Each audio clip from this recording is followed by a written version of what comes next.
Hola, ¿qué tal? Muy buenas tardes. Muy buenas tardes tengan todas y todos ustedes. Para la Facultad de Medicina Veterinaria y Zootecnia de la Universidad Nacional Autónoma de México, es un gusto tenerlos nuevamente en un capítulo del Vet Responde. El día de hoy contamos con la presencia del doctor Itzcoatl Maldonado, académico de nuestra facultad del Departamento de Etología, Fauna Silvestre y Animales de Laboratorio y secretario académico del Programa Universitario de Bioética de nuestra universidad. Bienvenido, doctor. Muchísimas gracias, Ernesto. Buenas tardes. Gracias a ti, como siempre, apoyándonos en estas transmisiones. Y bueno, hoy tocaremos un tema de suma importancia. Hablaremos del bienestar de nuestros animales. Y bueno, no quiero yo empezar a decir cosas que no me competen. Para eso tenemos al experto. Doctor, adelante, por favor. Muchas gracias, Ernesto. Y sí, como bien lo mencionas, vamos a hablar un poco con respecto al bienestar, pero visto desde la posición a partir del por qué deberíamos de considerar a los animales alrededor de estos conceptos de bienestar, ¿no? Justo de cuál es la visión que tenemos de los otros animales y esa visión, por supuesto, que nos permite tener un acercamiento con ellos, una empatía con ellos, pues es a partir de la cual se detona esta necesidad de procurarlos, ¿no? Entonces, bajo esta visión vamos a charlar los siguientes minutos. Yo espero, por supuesto, que sea un tema interesante para nuestros seguidores y que detone pues mucho la reflexión y, por supuesto, mucho las preguntas asociadas. Y es importante hablar de consideración hacia los otros animales porque algo que hemos visto es que a lo largo de la historia, pues, el ser humano ha utilizado, por supuesto, al resto de los animales como satisfactores de necesidades o como proveedores de diversiones, ¿no? En algunas ocasiones se cuestiona mucho si estas necesidades son primarias, vitales o no son primarias, ¿no? Como en el caso de las diversiones, pero que independientemente de ello, la verdad es que la gran mayoría de las veces no hemos tenido una preocupación con respecto al sufrimiento o al estado de bienestar en el cual se pueden encontrar estos otros animales mientras son utilizados por el ser humano. Y en aquellos momentos en los cuales hemos tenido alguna posición de consideración o de cuidado, muchas veces esta posición está en función de los mismos intereses del humano. ¿A qué me refiero? Cuando empieza el boom, se empieza a hablar, por supuesto, del bienestar animal, había mucha resistencia, particularmente por parte de los productores, de empezar a atender estos temas para mejorar las condiciones de los animales que se encontraban bajo estos sistemas de producción. Y la forma en la que, por supuesto, se aborda esta situación para tratar de que venga el cambio, pues es haciéndole notar al productor pues que estas mejoras en las condiciones de vida de los animales al final se traducían en una mayor productividad asociada también a estas mejoras, ¿no? O sea, vacas más contentas eran vacas que producían más leche, que se enfermaban menos y que su rentabilidad, por supuesto, se mantenía, no solamente se mantenía, inclusive se incrementaba. Y entonces viene este cambio, ¿no? Empiezan a venir mejores condiciones para mantener a los animales, pero hay que tener claro que esa posición de mejora no era simple y sencillamente porque fuera nuestra obligación tener en mejores condiciones a los animales, sino que había un interés para el humano, un beneficio para el humano que era pues inclusive el incremento de la productividad y la rentabilidad en la producción animal. Sin embargo, esta historia, por supuesto, con respecto a las relaciones entre el ser humano y los demás animales, se han venido construyendo, por supuesto, desde que el ser humano empieza a cuestionarse estas relaciones. En la Grecia antigua, por ejemplo, Aristóteles tenía lo que se consideraba, lo que él llamaba la pirámide de los seres. En la pirámide de los seres se encontraban estos 4 niveles. Hasta arriba estaba el humano, por debajo el resto de los animales, los vegetales y los minerales. Y Aristóteles decía que el humano era un animal, pero un animal racional y por lo tanto le tocaba ocupar la cúspide de la pirámide de los seres. Y él lo definía al humano, por supuesto, como completamente diferente de e infinitamente superior a todas las formas de vida. Por lo tanto, para el pensamiento aristotélico, el ser humano era el centro de todo. Y esto, por supuesto, empieza a construir un discurso en el que el ser humano empieza a adquirir una posición diferenciada, una posición de superioridad con respecto al resto de los animales. Y por supuesto empezamos a ver al resto de los animales en una posición contraria, ¿no? De inferioridad, y eso hace que a lo largo del tiempo, por supuesto, se empiece a generar o a cometer un abuso hacia estas otras formas de vida. Más adelante, en la tradición judeocristiana, particularmente asociada a la escritura del libro de Génesis, hay un pasaje en el 6º día donde se relata el 6º día de la creación, y voy a leerlo, y dice, y dijo Dios, hagamos al hombre a nuestra imagen y semejanza, y que domine sobre los peces del mar, sobre las aves del cielo, sobre los ganados, sobre toda la tierra y sobre todo reptil que se arrastra sobre la tierra.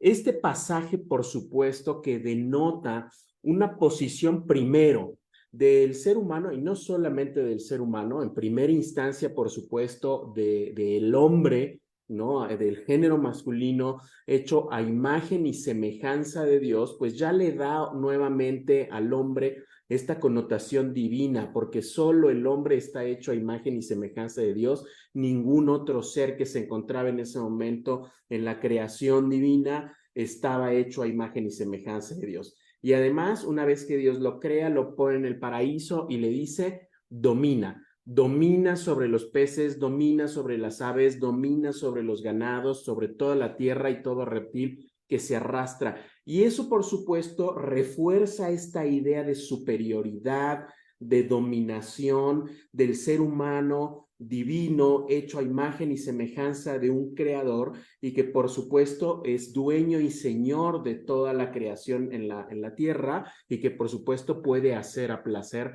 lo que él quiera con el resto de los seres que nos acompañan en este planeta Tierra.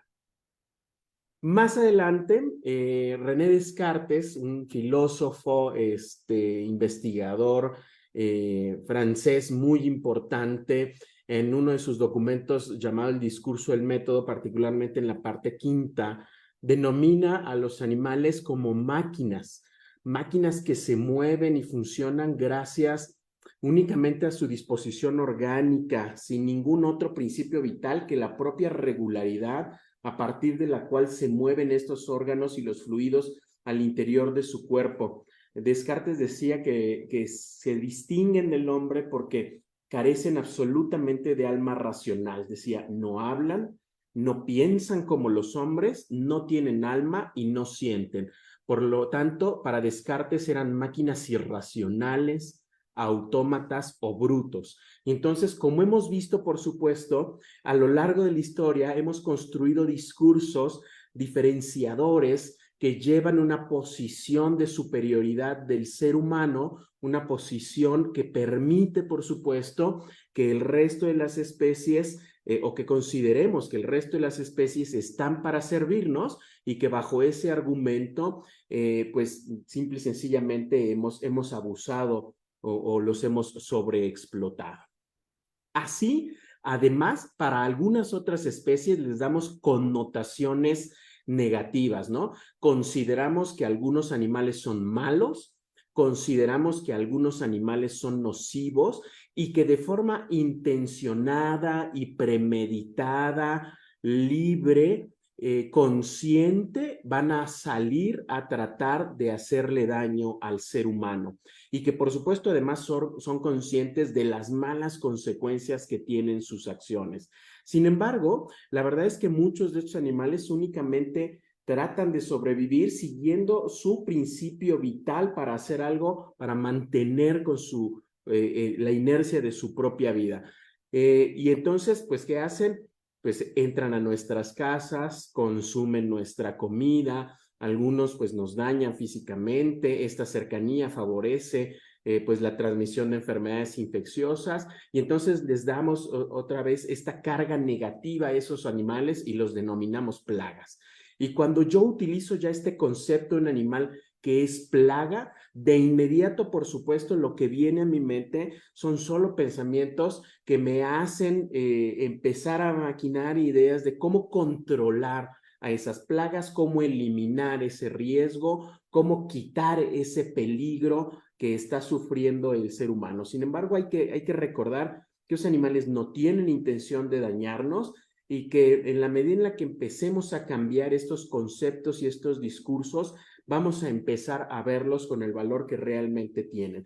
Hoy, por ejemplo, dejamos de utilizar ya el concepto de plaga y estamos tratando de reemplazarlo por un concepto que es animales en conflicto con el humano, que no tiene esta connotación negativa. Por supuesto, nos deja ver que hay una posición problemática entre el ser humano y otra especie con respecto a qué tenemos que hacer para tratar de dirimir esos conflictos que hay entre estas dos especies, pero quitándole esta carga negativa que tienen muchas de las palabras o muchos de los conceptos.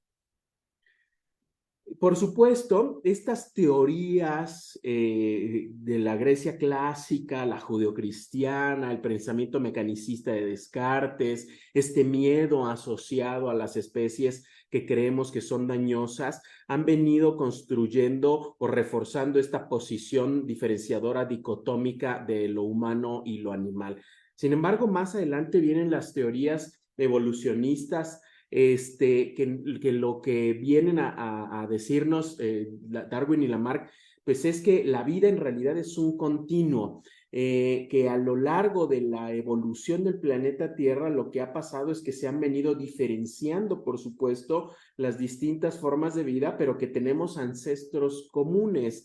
Y eso viene a reventar un poco esta dicotomización que tenemos entre lo humano y lo animal, que siempre tendemos a separar lo humano y lo animal y además a darle una carga negativa a lo animal. Simple, sencillamente hay que recordar que el que alguien te nombre o te diga animal en un sentido de ofensa, evidentemente para muchas personas es una categoría ofensiva, ¿no? O sea, ¿cuántas veces no hemos dicho, pues es que se comporta como un animal, es que parece un animal, es que eres un animal y que por supuesto ese uso del lenguaje nos parece agresivo, nos parece que nos denota en una posición diferenciadora de lo humano, pero pues en realidad lo que hemos visto es que lo humano es animal, ¿no? El ser humano es uno dentro del grupo o dentro del resto de los animales que vivimos en este planeta Tierra. Hans Jonas ya decía en la teoría de la evolución, elimina cualquier vestigio de la diferencia entre naturaleza y ser humano. La biología ha demostrado que no hay interrupción en la gran cadena de seres animales. Para los científicos, las diferencias entre el ser humano y las demás formas de vida son más bien en cuanto al grado de complejidad. Por lo tanto, esto que me hace preocuparme con el otro nace a partir de reconocerme en el otro. ¿Qué tengo que reconocer en el otro animal para que me genere esta preocupación? ¿Qué debe de poseer aquello otro que me genere una preocupación? ¿Simplemente estar vivo? ¿O tener o ser un ente que tiene sensaciones? ¿Ser un ente que posee una mente, que puede reconocerse a sí mismo, que puede proyectar su vida hacia un futuro? en dónde yo me reconozco en ese nivel para que entonces a partir de ahí reconozca al otro que posea esas características y que por lo tanto entonces me preocupe su bienestar y tome acciones, por supuesto, para atender esas condiciones. Esto nos lleva a pensar que el bienestar animal y el bienestar del otro, podría decir yo, parte de nuestros círculos de consideración moral o de nuestros niveles de consideración moral, como bien lo describe Jorge Rickman en Un Mundo Vulnerable, y puesto de una forma muy sencilla pero muy esquemática en esta diapositiva que muy amablemente me ha facilitado la doctora Elizabeth Telles. ¿Qué nos dicen estos círculos de consideración moral? Estos círculos de consideración moral me hablan, por supuesto, de quiénes, qué seres entran dentro de mi preocupación. Y el primer círculo de consideración moral que tenemos todos, el más importante para cada uno de nosotros, es el egocéntrico, ¿no? Por supuesto, ¿quién es el más importante para mí? ¿Por quién me preocupo primero todos los días? Yo, pues por mí mismo, ¿no? De ahí parte, por supuesto, el autocuidado, mi propio bienestar. En la medida en la que yo dejo de preocuparme solamente por mí, no quiere decir que deje de preocuparme de mí. Dejo de preocuparme solamente por mí y empiezo a preocuparme por aquellos que están cercanos a mí, entonces empiezo a ampliar ese círculo de consideración. Y me preocupan los que están cercanos a mí, mi familia, mis amistades, por supuesto. Y entonces ese siguiente círculo es el círculo nepotista. No solamente me preocupo yo, me preocupan aquellos que son cercanos a mí. Y esa preocupación nepotista no está mal, es correcta, es aquella que nos permite hacer familia, que nos permite hacer comunidades, que nos permite preocuparnos por aquellos que están cercanos a nosotros.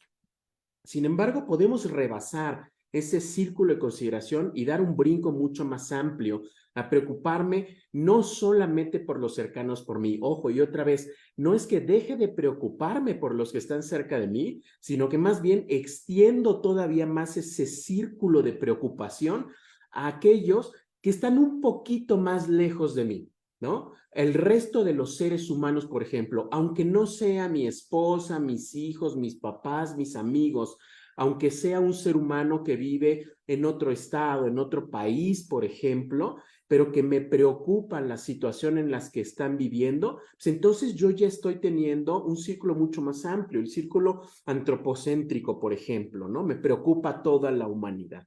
Pero puedo ir todavía algunos niveles más allá. Solamente yo en esta diapositiva dejé un nivel más, pero puedo ir muchos niveles todavía más allá. El siguiente nivel que yo consideré con fines únicamente de esta explicación es el nivel zoocéntrico. Esto es, cuando yo paso de preocuparme únicamente por el ser humano y empiezo a meter a otras formas de vida dentro de mi círculo de consideración moral. Y entonces puedo hablar de un círculo zoocéntrico, donde me preocupan otros animales u otras formas de vida, aunque no estén clasificadas taxonómicamente en la especie Homo sapiens. A eso le llamamos zoocentrismo. ¿Por qué es importante reconocer y luego revalorar mis círculos de consideración moral? Porque a partir de que yo introduzco a mayor cantidad de seres dentro de estos círculos, es porque entonces me reconozco en ese otro individuo. Y cuando yo me reconozco en ese otro individuo, entonces me preocupa, y si me preocupa, empiezo a tomar acciones para poder procurar su bienestar. ¿Y por qué me deben de preocupar los otros animales? O sea, ¿cuáles son estas características que tienen los otros animales para que yo extienda mi círculo de consideración moral? Bueno, hay que recordar que tenemos semejanzas morfofuncionales, por ejemplo, con respecto a la percepción del dolor. Tenemos sistemas nerviosos centrales que son extremadamente parecidos. Al final venimos en cuanto a un sentido evolutivo de ancestros comunes y que son capaces, por supuesto, de tener las mismas sensaciones y percepciones que nosotros. En ese sentido de la preocupación por el otro, ese otro animal no humano tiene características anatómicas y fisiológicas que permiten que perciba el dolor tanto como lo percibo yo. Pero no solamente estas características anatómicas y fisiológicas, tiene mediadores químicos como algunos excitadores o inhibidores, por supuesto, que en su cuerpo funcionan y que es muy probable que estén haciendo las mismas actividades que hacen en el cuerpo del humano en la mediación del dolor. Pero al mismo tiempo podemos reconocer cambios bioquímicos y cambios fisiológicos como la presencia de taquicardia, de hipertensión, de concentración de orina, de sudoración, todos ellos asociados a los procesos de liberación de catecolaminas, encefalinas y vasopresinas, que nos hablan, por supuesto, de estos procesos mediados nuevamente por situaciones de estrés y dolor, tal y como suceden en el ser humano. Pero además responden a los analgésicos, ¿no? Así como los seres humanos nos tomamos un analgésico y nos calma el dolor, el resto de los animales, si nosotros le damos esta misma sal, esta misma molécula, tiene los mismos efectos que tiene en nosotros. Por lo tanto, quiere decir que tienen estos receptores en sus células para poder simplemente tener el mismo efecto que tiene en el ser humano. Y al mismo tiempo, también, por supuesto, puedo darme cuenta cuando los estoy viendo que hay una situación que los mantiene en disconfort, que me hace pensar que hay una situación dolorosa. Puedo ver cómo cierran los párpados, cómo tensan las mejillas, cómo llevan las vibrisas o los bigotes hacia atrás, cómo baja la posición de las orejas, cómo encorvan el cuerpo, cómo endurecen el abdomen, lo cual me habla, por supuesto, de que hay dolor. Y si lo empezamos a reflejar en lo que soy en el humano, pues a mí me genera un dolor estomacal, alguna molestia, y entonces, por supuesto, es muy probable que yo empiece a tener cambios en mis posturas corporales, pero también cambios en mi expresión facial. Y es algo que podemos reconocer fácilmente en muchos de los demás animales, como al menos en todo el grupo de los animales vertebrados. Hoy en día incluso estamos preguntándonos estos niveles de percepción de dolor, no solo de nocicepción, o sea, no solo de identificación de estímulos nocivos, de percepción del dolor como una sensación desagradable física y emocional, pero además de sufrimiento en los invertebrados. Si alguien se anima, puede buscar este documento del doctor Robert Elwood, donde hace una gran revisión con respecto al dolor y sufrimiento y en los invertebrados. No quisiera spoileárselos, pero básicamente lo que termina diciendo Robert Elwood es: tomemos nuestras precauciones, ¿no? Es muy probable que puedan tener estas percepciones dolorosas, que puedan tener sufrimiento y que por lo tanto tomemos nuestras precauciones. Es más, la misma comunidad científica que ha estado investigando con respecto al resto de los animales no humanos, y no solamente con investigación asociada al dolor, sino con investigación asociada incluso a cuestiones de conciencia, se han conjuntado para poder redactar lo que hoy conocemos como la Declaración de Cambridge sobre la conciencia, la cual fue proclamada en el Reino Unido en 2012 dentro del marco de la Conferencia sobre la Conciencia en Humanos y en Animales No Humanos, en presencia de Stephen Hawking. En la Declaración de Conciencia dice, entre otras cosas, que la ausencia de un neocórtex no parece impedir que otros organismos puedan experimentar estados afectivos. Hay evidencias convergentes que indican que los animales no humanos poseen los sustratos neuroanatómicos, neuroquímicos y neurofisiológicos de los estados de conciencia, junto con la capacidad de mostrar comportamientos intencionales. En consecuencia, el peso de la evidencia indica que los humanos no somos los únicos en poseer la base neurológica que da lugar a la conciencia. Los animales no humanos, incluyendo a todos los mamíferos y aves y otras muchas criaturas, entre las que se encuentran los pulpos, también poseen estos sustratos neurológicos.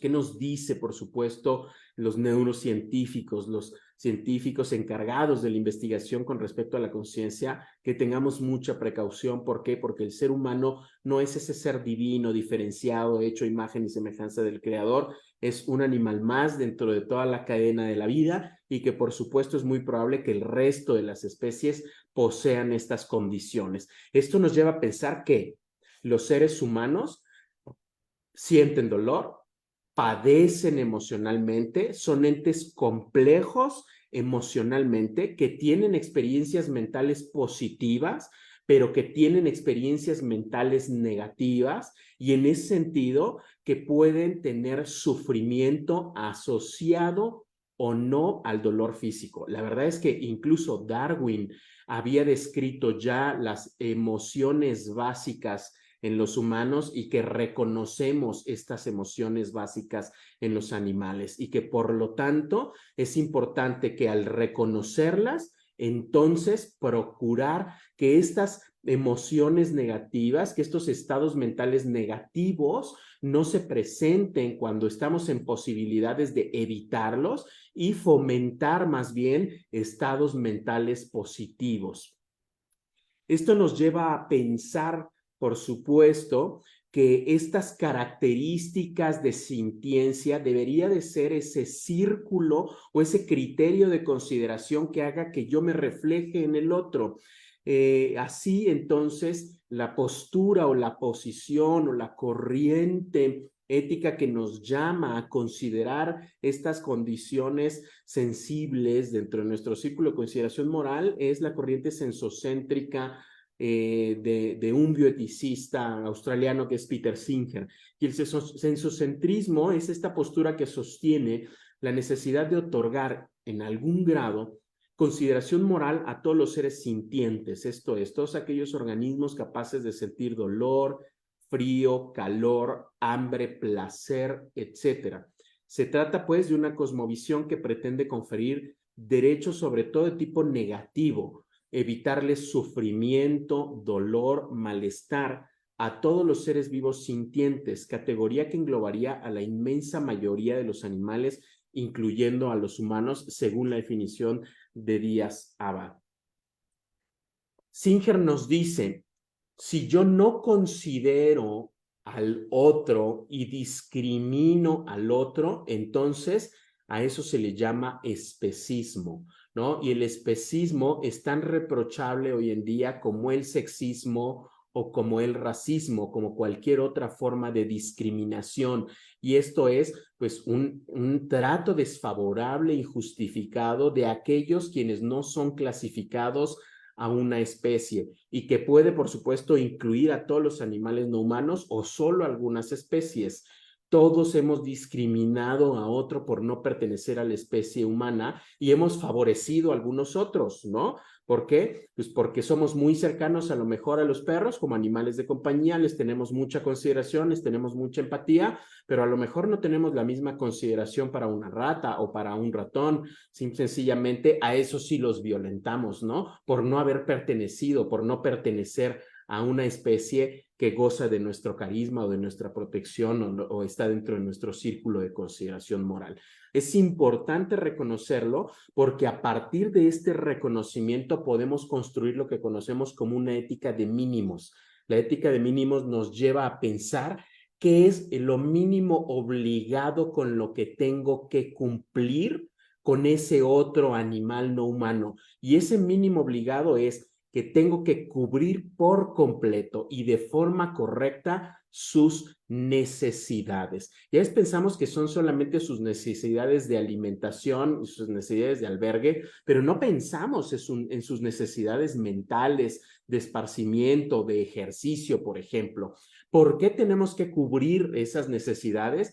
Simplemente porque el otro tiene un valor intrínseco, un valor por la simple razón de existir y que por lo tanto es nuestra obligación como agentes morales proteger a ese otro. Es importante porque poseen intereses vitales, por supuesto, y porque debemos evitar su sufrimiento o simple y sencillamente porque es lo justo, porque además es nuestra obligación no dañarlos o no ser maleficientes con ellos y necesitamos buscar, por supuesto, el máximo beneficio. A partir de una ética de mínimos es donde se construye, por supuesto, esta teoría bienestarista, a partir de reconocer de primera instancia nuestras obligaciones bioéticas de consideración del otro, de cuidado del otro, y que posteriormente estas consideraciones bioéticas se convierten en responsabilidades de orden legal que nos lleva a pensar, por supuesto, en construir todo un marco jurídico para tratar de resguardar estos estándares mínimos de cuidado hacia el otro no humano. Gran parte de esta teoría bienestarista se centra en dos conceptos importantes: las 5 libertades que emanan del informe Bramble, y hoy en día estas 5 libertades que evolucionan a lo que Mellor y Wright definen como los 5 dominios, ¿no? Los dominios, el dominio de la salud física, el medio ambiente, la nutrición, la conducta, que al final terminan impactando en el dominio del estado mental, estos estados mentales positivos o negativos que son fuertemente afectados por la salud física, por el medio ambiente, por la nutrición y por la conducta, y que es importante poder resguardar estos 4 para favorecer que el quinto tenga expresiones todo el tiempo positivas, ¿no? Así entonces reconocemos al bienestar en distintos estatus, ¿no? Un bienestar neutro, un bienestar positivo o inclusive un bienestar negativo, entendiendo el bienestar como el estado a partir del cual el individuo confronta el medio ambiente en el cual se encuentran. El bienestar, por lo tanto, es un estado, no es algo que podamos darle a los animales. Yo no puedo darle bienestar a los animales, yo le doy las condiciones para que ese individuo confronte su medio ambiente y que entonces, por supuesto, pueda adaptarse y tenga estados mentales positivos y, por lo tanto, considere yo, a partir de esos estados mentales positivos y a partir de los componentes físicos, que el bienestar se encuentra en un estatus positivo. Es importante el bienestar del otro porque el bienestar del otro impacta en mí mismo y entonces se construye, por supuesto, el concepto de One Welfare. El bienestar del humano, el bienestar del medio ambiente, el bienestar de los animales tienen una estrecha relación y, por supuesto, todos queremos estar en bienestar, por lo tanto, todos debemos de procurar el bienestar del otro, humano o no humano. No tener estas consideraciones, lo único que genera es sufrimiento. Tenemos una visión que nos da un valor asignado a los animales bajo conceptos erróneos.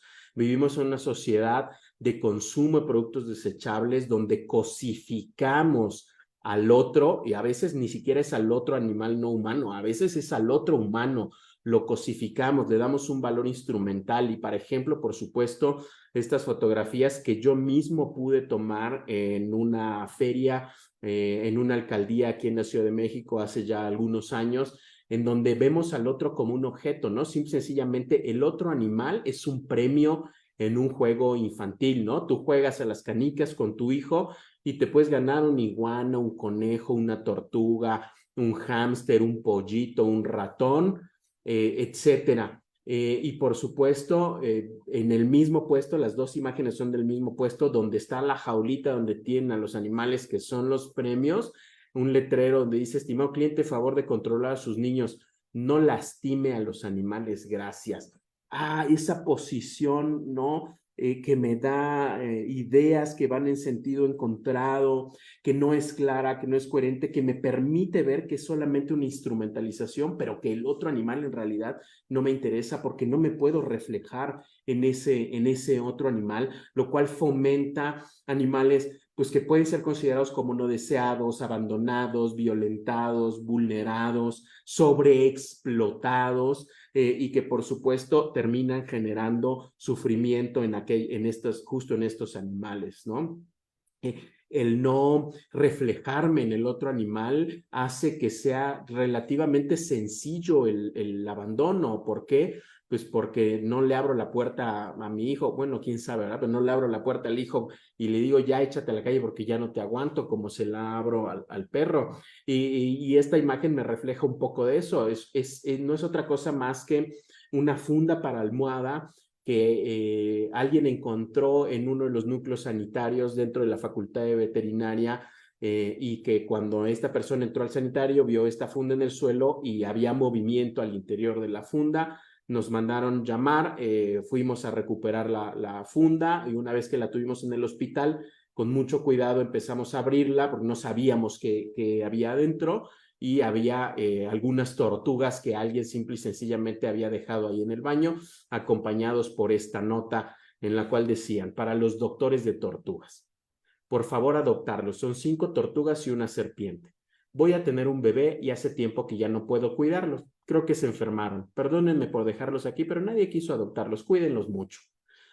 ¿De qué nos habla? Pues de esta visión, esta posición en la que digo que los quiero, digo que los respeto, pero que en realidad no me reflejo en ellos, no me veo en un espejo enfrente de una tortuga, de una serpiente, de un perro, de una vaca, de un borrego, de un león, de una paloma, de una mariposa, por supuesto. Mientras más grande es la distancia taxonómica, mucho menos me reflejo en ellos, ¿no?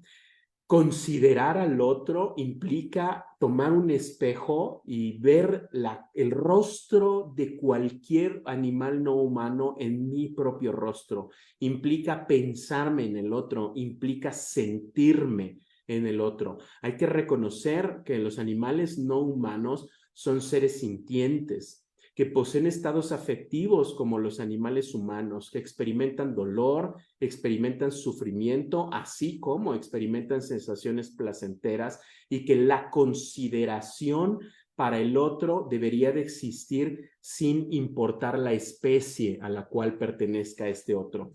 Dice Peter Singer en su libro de Ética Práctica, somos responsables no solamente de lo que hacemos, sino también de lo que podríamos haber evitado. Muchas gracias y espero que esta reflexión nos ayude a detonar nuestro pensamiento y nos ayude, por supuesto, a detonar nuestra reflexión con respecto a nuestras relaciones con los demás. Doctor Maldonado, pues como siempre, encantados de escuchar sus pláticas, un contenido verdaderamente nutrido para que nos abra un poquito la mente y, si se puede decir, el corazón también, ¿no? Darnos cuenta que los animales, pues, presentan comportamientos que nos dan a entender que algo no está bien. Vamos a dar paso ahora a la sesión de preguntas y respuestas y me gustaría empezar con una pregunta que nos manda Lorena Ríos y que dice así: ¿cómo se regula y evalúa el uso de animales de laboratorio? Gracias. En el caso de animales de laboratorio, por supuesto, hay ya toda una regulación muy importante con respecto a una norma oficial mexicana que atiende la producción, por supuesto, y el uso de los animales destinados hacia la investigación. Pero además, dentro de esta norma se especifica la creación de comités de cuidado y uso de los animales en contextos de investigación, que son comités de bioética que están encargados de revisar los protocolos de investigación desde una visión del cuidado de los animales, desde una visión desde la ética y la bioética, para tratar, por supuesto, de hacer que durante estos procesos de investigación a los animales no se les abuse, ¿no? Y entonces se trata de reducir la cantidad de animales que se utilizan en los proyectos de investigación, de refinar las técnicas, de reemplazar inclusive a los animales por investigaciones en modelos computacionales, ahora con modelos de chips o de microchips que asemejan las funcionalidades de los órganos. Se ha podido reemplazar a muchos modelos animales por modelos in vitro, por cultivos celulares o por modelos electrónicos. Y entonces, desde las normas oficiales mexicanas y por supuesto desde el interior del trabajo de los comités de uso y cuidado de los animales, hay ya todo un marco normativo que nos ayuda a protegerlos, ¿no? Gracias, doctor. Hablando un poco de estas normas oficiales, un poco en términos legales, nos hacen otra pregunta, Raúl Páez: ¿qué se necesita en México para crear políticas de bienestar animal semejantes a las que hay en países de Europa? Voluntad, voluntad de todos los participantes, ¿no? Voluntad política, diría yo. Justo legislatura a legislatura se proponen una gran cantidad de iniciativas de leyes para tratar de construir un marco regulatorio con respecto al bienestar animal en nuestro país. Hay que reconocer que desafortunadamente no contamos aún con un marco regulatorio en este tema a nivel federal, pero por ejemplo la Facultad de Medicina Veterinaria y Zootecnia, en colaboración por supuesto con muchas otras entidades y empresas de la industria privada preocupadas por el bienestar de los animales, han estado trabajando desde hace muchos años en iniciativas que permitan construir una ley marco, una ley general de bienestar animal en nuestro país, y que muchas veces lo que pasa es que hay un gran trabajo técnico, un gran trabajo legislativo, pero que la voluntad política desafortunadamente no ha alcanzado para que tengamos ese éxito en que la iniciativa de ley pueda pasar a pleno, pueda tener un dictamen positivo y luego pueda ser promulgada. Me parece que se ha hecho mucho trabajo al respecto desde la academia y desde la industria privada, ya en conjunto, desde las asociaciones gremiales, por supuesto, pero que el último eslabón, que es ese eslabón de la voluntad política, todavía no ha consolidado. Gracias, doctor. Y aquí me gustaría tocar un tema desde mi muy particular punto de vista. Tenemos que guiarnos o dejarnos llevar por las cuestiones científicas. A veces, pues nuestras diferentes ideologías, en este caso hablando de política, como que no quiero decir que es un freno, pero sí es como algo que no permite avanzar y urge a nuestro país tener una ley marco de bienestar animal. Por supuesto. Víctor Jacome nos pregunta que qué debemos considerar para la tenencia de fauna silvestre. Si me preguntas desde mi muy particular punto de vista, a mí me parece que debemos de desincentivar la tenencia de animales silvestres como animales de compañía. Hoy hay, por supuesto, digamos, todo un grupo de especies domésticas que están ocupando estos nichos de animales de compañía no convencionales, esto es los que son diferentes a los perros y a los gatos, que me parece tienen grandes capacidades para acompañar a un núcleo familiar, que generan grandes relaciones, que las consideraciones de mantenimiento, de cuidado básico y de riesgo para el medio ambiente y para los otros son relativamente bajas. El nivel de recursos, que siempre son importantes, los recursos tanto económicos como técnicos, digamos, están al alcance de muchos de nosotros, y que entonces deberíamos de decantarnos hacia esas especies. Yo consideraría que deberíamos de desincentivar la tenencia de fauna silvestre. Estoy recordando ahorita, hay un estudio de un grupo de investigadores en el cual categorizan en 5 diferentes niveles a los animales con respecto a la facilidad para ser mantenidos como animales de compañía. Y ellos describen esta facilidad en 3 facetas. Las condiciones de bienestar que se pueden mantener o que podemos nosotros mantener para tener a ese animal, esto es, las condiciones de medio ambiente y alimentación que nosotros debemos de poder garantizar para tener ese animal, el riesgo hacia el ser humano y a los otros animales alrededor, y el riesgo al medio ambiente. Basado en estas 3 condiciones, empiezan a hacer un ejercicio donde categorizan estos 5 niveles. El nivel más bajo, que es la categoría A, que dicen ellos son animales relativamente sencillos de mantener, porque sabemos mucho de su anatomía, mucho de fisiología, podemos garantizar su alimentación, podemos garantizar en la mayoría de las ocasiones su tenencia en cautiverio, no representan un riesgo para el ser humano, no representan un riesgo para el ambiente. La verdad es que cuando yo vi esa clasificación, yo casi hubiera dejado vacante la categoría A, o sea, no hubiera clasificado ningún animal ahí, porque la verdad es que yo creo que todos representan un riesgo para el medio ambiente, todos representan un riesgo para el otro, y que ninguno es sencillo de mantener. Así de simple es mi pensamiento. Pero vamos, siendo un poco más laxos, a lo mejor pensaríamos perros y gatos por el tiempo de acompañamiento histórico que hemos tenido con ellos. Pueden ser especies que habría que considerar en ese nivel. Y luego vienen complejizando así los niveles B, C, D y E, en el sentido de hay animales en los cuales la investigación tan solo con su historia natural, con su anatomía, con su fisiología, con su nutrición, tiene tantos vacíos de información que el tenerlos en cautiverio no me permitiría garantizar que van a poder tener una nutrición adecuada. Por lo tanto, entonces sería irresponsable fomentar su tenencia en cautiverio. Y me parece que una gran cantidad de animales de fauna silvestre tienen grandes omisiones de conocimiento, grandes omisiones en cuanto a los recursos que deberíamos de mantener para garantizar su bienestar y que además representan riesgos importantes para el medio ambiente y para el resto de las especies alrededor de ellos. Por lo tanto, yo dejaría de desincentivar la tenencia de animales de fauna silvestre como animales de compañía. Perfecto, doctor. Estoy de acuerdo con usted. Sonia León nos pregunta que dónde puede denunciar un caso de maltrato animal.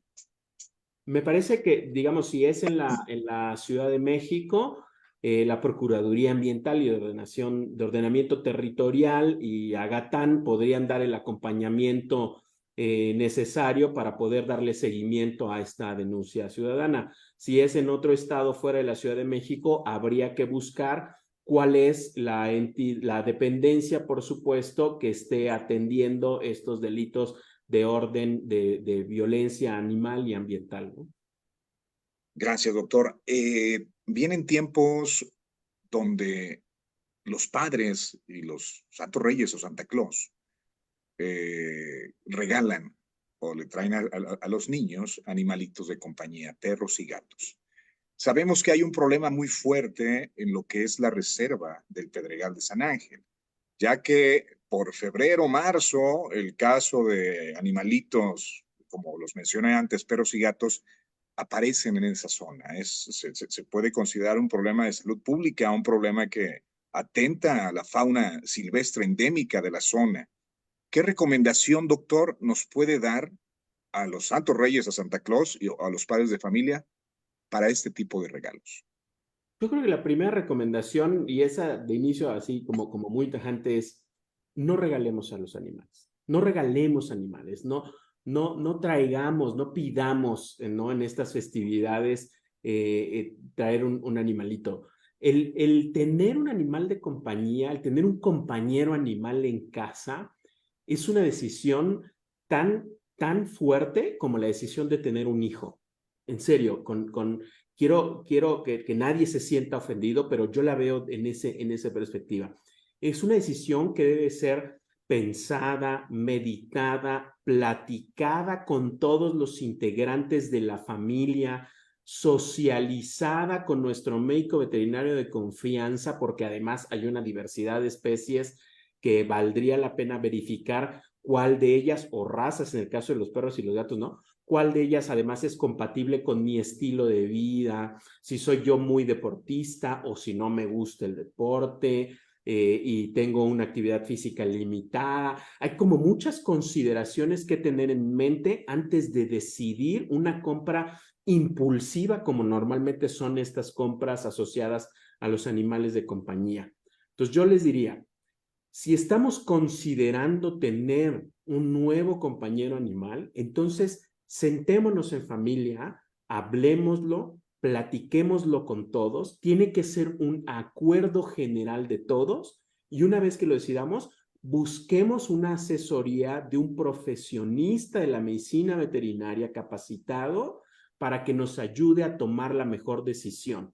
Y una vez que tomemos la decisión y que nos acerquemos con este profesional, preparemos la llegada, así como preparamos la llegada de nuestros bebés y que vamos comprando cosas, que vamos preparando la casa, el cuarto para el bebé, la comida, la fórmula láctea para el bebé, etcétera, etcétera, etcétera. Vayamos preparando todo para que la experiencia sea una experiencia positiva para todos, para todo el núcleo familiar, incluyendo a quien va a ser el nuevo integrante de ese núcleo familiar. Entonces, los invito a que no hagamos estas adquisiciones impulsivas y que si va a llegar un nuevo animal de compañía con nosotros, consideremos fuertemente la adopción.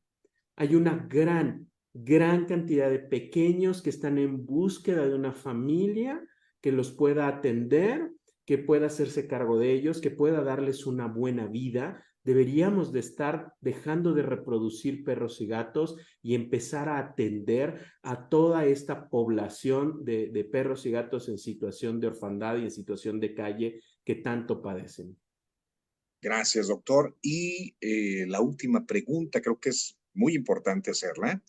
Samantha Trejo, ¿se puede aplicar el término derechos en los animales?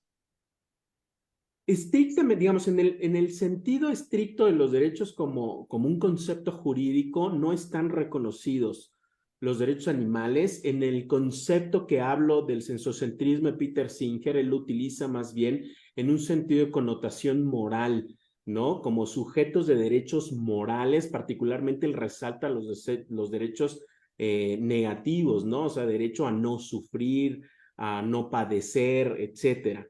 Pero estrictamente hablando, no hay una norma jurídica que reconozca los derechos de los animales. Esto no quiere decir que estén desprotegidos. Hay marcos normativos regulatorios para garantizar la protección de los animales no humanos, pero que sin embargo el concepto de derecho en el orden jurídico para los animales en nuestro país no está reconocido. Perfecto, doctor. Pues no me queda nada más que reafirmar lo que nos acaba de decir de los animalitos que tenemos en situación de calle. Más de 7 millones de perros callejeros tenemos, según el censo del INEGI, el último que se hizo. Y bueno, creo que somos una parte importante para poder procurarlos, esterilizarlos, darles una buena alimentación, un buen espacio y principalmente pues dejar de reproducirlos, ¿no? Bien lo menciona, tenemos tantos animalitos a cuales podemos darles un hogar.